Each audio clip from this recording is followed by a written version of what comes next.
l'incroyable générosité de France Gall en Afrique, elle faisait énormément accent aiguement de bien tout en cachant que cela venait d'elle. C'est sur une petite île sénégalaise, au large de Dakar, que France Gall aimait venir se ressourcer. Un petit coin de paradis pour lequel elle a œuvré en toute discrétion. Le 7 janvier dernier, France Gall nous quittait. Un choc pour les Français comme pour les Sénégalais. En effet, la chanteuse avait élu domicile sur la petite île de Ngor, au large de la capitale Dakar. Un refuge paradisiaque qu'elle découvre dans les années 1980 avec Michel Berger, alors que le couple est en mission humanitaire.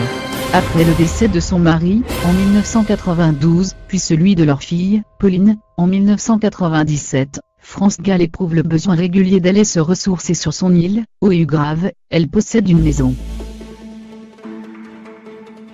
Très attachée à son cocon sénégalais, l'interprète de Résistis de vrais liens avec la population locale. Tous sont unanimes, elle était d'une incroyable générosité, comme le révèle un article du Parisien. Ici, pas de faux semblants. C'est ce qui lui plaît et lui fait du bien. Elle tenait à sa tranquillité, et préférait être avec des personnes d'ici. Elle appréciait la qualité des relations humaines. La gentillesse et la tolérance des gens de ce village, confie son voisin. Des personnes simples et bienveillantes, que France Gall a toujours eu cœur d'aider. Tant par de petits gestes du quotidien, quand un artiste frappait à sa porte, elle accueillait toujours. Elle achetait des petits objets à tout le monde pour aider le commerce local, se souvient Aliountia, un vendeur de tissus, que par des actions de plus grande envergure. En 2007, elle aide l'école maternelle du village, qui a ouvert ses portes dans les années 1990 grâce à son soutien, à se doter de 3 nouvelles classes. Le tout, dans la plus grande discrétion.